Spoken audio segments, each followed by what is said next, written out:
Bismillahirrahmanirrahim. Alhamdulillah.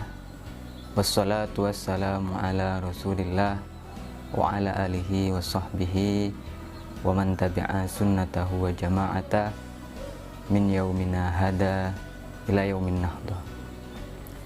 Alhamdulillah, saudara-saudara sekalian,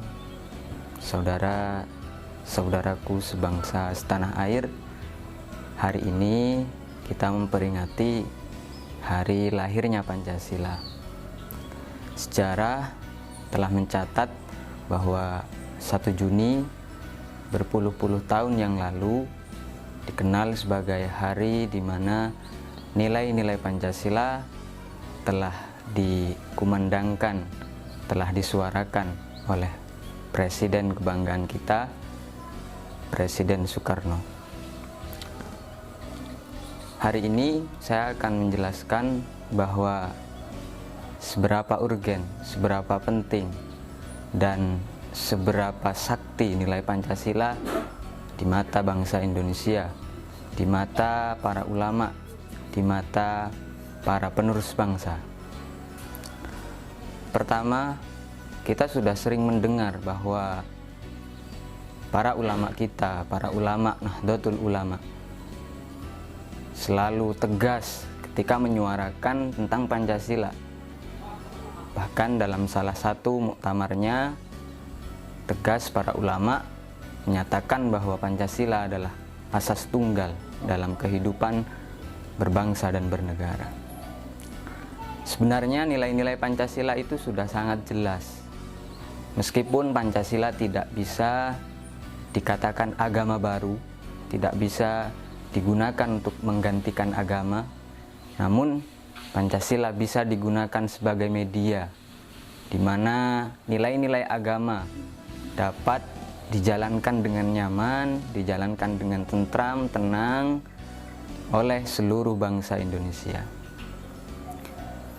Pertama, nilai Pancasila, kalau kita simpelkan, kita ambil secara substansi untuk membuktikan bahwa Pancasila tidak bertentangan dengan syariat, adalah sila pertama menjelaskan bahwa secara kesimpulan negara Indonesia berdasarkan tauhid, mengesahkan Tuhan.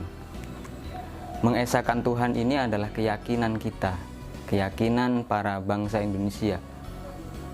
Sekalipun Indonesia mengakui keberagaman, mengakui bahwa agama di Indonesia itu sangat banyak, namun kita sebagai orang Islam tetap meyakini bahwa tauhid yang dimaksud adalah Allah.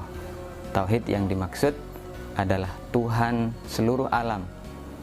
Sekalipun mereka mengatakan Tuhan mereka adalah Yesus, Tuhan mereka adalah Uzair dan lain sebagainya, tapi kita sebagai bangsa Indonesia wajib meyakini bahwa mereka Tuhannya adalah Allah.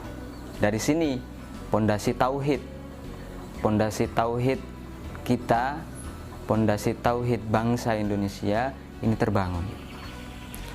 Kedua, nilai Pancasila adalah kemanusiaan, keadilan, dan adab, moral, etika. Ini sudah jelas jika kita runut secara dalil syariat, sudah sangat jelas. Sudah sangat gamblang bagaimana Allah mengatakan laqad karramna bani Adam. Para putra Nabi Adam itu telah mendapatkan kemuliaan di sisi Allah. Kemuliaan itu kalau kita lihat dari sudut bahasa, secara literasi bahasa Arab, kata Bani Adam itu sebuah perpaduan antara lafadz mudhof dan mudhof ilaih. Dalam teori usul, dalam teori usul fikih, teori kita menyusun fikih, membuat fikih, penyusunan kata yang terdiri dari mudhof dan mudhof ilaih ini memiliki makna yang umum. Makna umum itu maksudnya bagaimana? Makna umum itu tidak terikat dengan satu individu. Ini menunjukkan bahwa kemuliaan yang diberikan oleh Allah ini merata terhadap umat Islam dan umat selain Islam. Namun tidak berarti bahwasanya kemuliaan yang diberikan oleh Allah kepada selain muslim ini sama di dalam nilai ukhrawi. Yang sama itu hanya dalam nilai duniawi. Jika umat Islam Allah izinkan untuk hidup, Allah berikan nyawa, Allah larang untuk mengambil nyawanya, Allah larang menindas hak-haknya, Allah melarang merebut kesuciannya, kesucian baik, kesucian harga dirinya atau kesucian kesucian reproduksinya atau keturunannya, dalam arti Allah melarang zina dan seterusnya. Ini menunjukkan bahwa Allah tidak membedakan antara manusia yang satu dengan manusia yang lainnya dalam bingkai kehidupan di dunia. Jika Allah melarang, Allah menjaga ya. Jika Allah menjaga harga diri umat Islam, Allah juga melarang umat Islam untuk merobek, untuk merusak harga dirinya orang lain, harga diri non-muslim. Jika Allah melarang umat Islam itu dibunuh, umat Islam itu direnggut nyawanya, Allah pun juga melarang hal yang sama kepada non-muslim. Kita tidak boleh menghakimi non-muslim dengan seenaknya, membunuh, mengambil hartanya, mengambil istrinya dan lain-lain sebagainya. Ini menunjukkan bahwa nilai kemanusiaan ini sangat serasi dengan nilai agama. Prinsip kedua yang bisa diambil dari sila kedua ini adalah keadilan dan beradab. Kemanusiaan yang adil dan beradab. Keadilan atau adil itu harus kita artikan dengan tepat. Kalau dalam kacamata fikih, adil itu diartikan menjauhi segala hal-hal yang distatuskan dosa besar atau dosa kecil, atau hal-hal yang secara moral dianggap hal yang kurang pantas. Sehingga keadilan ini jika diartikan demikian akan bersifat menyeluruh, tidak hanya kepada pemerintah. Sejauh ini narasi keadilan itu hanya kita khususkan kepada pemerintah. Padahal adil itu harus rata, harus dilakukan oleh pemerintah, harus dilakukan oleh rakyat pula. Sehingga ketika kita menuntut pemerintah untuk berbuat adil, harus sama, memperlakukan rakyat sama di mata hukum, maka rakyat pun harus adil, harus menjaga, harus taat kepada pemerintah. Itulah keadilan yang sesungguhnya. Jadi adil jangan hanya diartikan hanya pemerintah, adil pula juga harus dilakukan oleh rakyat. Selanjutnya adalah adab. Beradab itu kita menjalankan apa yang kita lakukan ini berdasarkan kepantasan. Pantas menurut agama, pantas menurut tradisi dan budaya.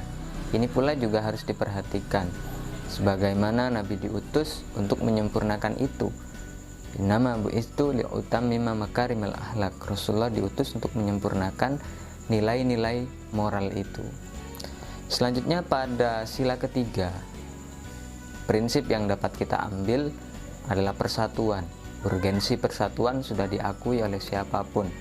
Al-Quran juga menyebutkan wa'tasimu bihablillahi jami'aw wa la tafarraqu.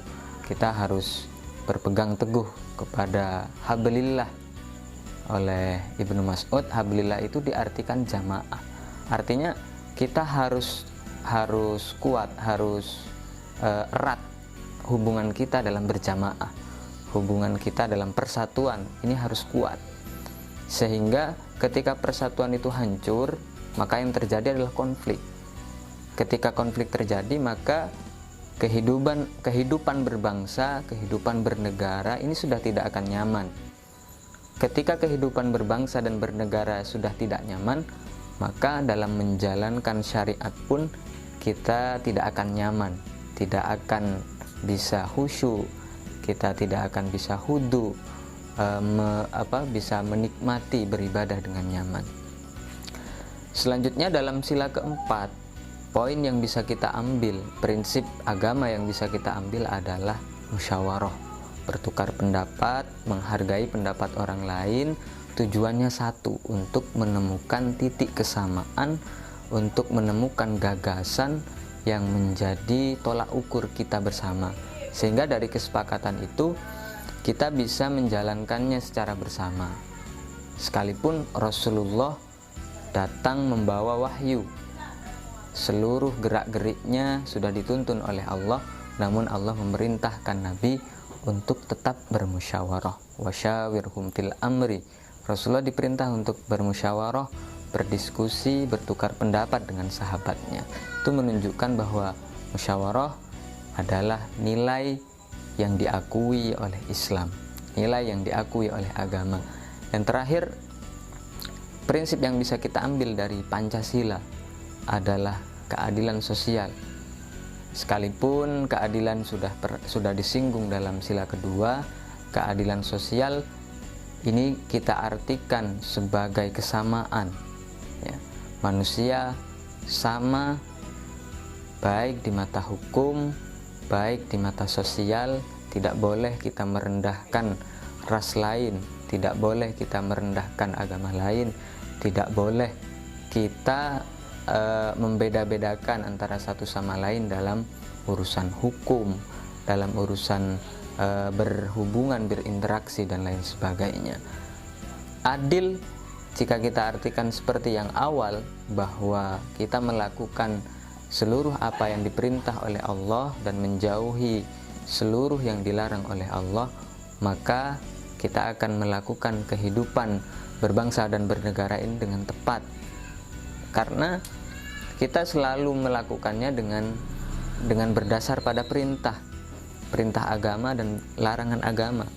Jika kita dilarang oleh agama untuk melakukan tindakan makar, mencaci pemerintah, maka itulah keadilan yang sebenarnya. Kita melakukannya atas dasar diperintahkan, dan kita meninggalkannya atas dasar dilarang oleh Allah Subhanahu wa Ta'ala. Oleh karena itu, nilai-nilai yang terkandung dalam Pancasila sudah semuanya diakui oleh syariat, sehingga tidak perlu kita mempertentangkan antara agama dan Pancasila, karena nilai yang terkandung dalam Pancasila justru bisa dijadikan media, bisa dijadikan alat bagaimana nilai agama betul-betul diterapkan di negeri tercinta kita ini. Cukup sekian dari kami. Wal 'afwa minkum. Assalamualaikum warahmatullahi wabarakatuh.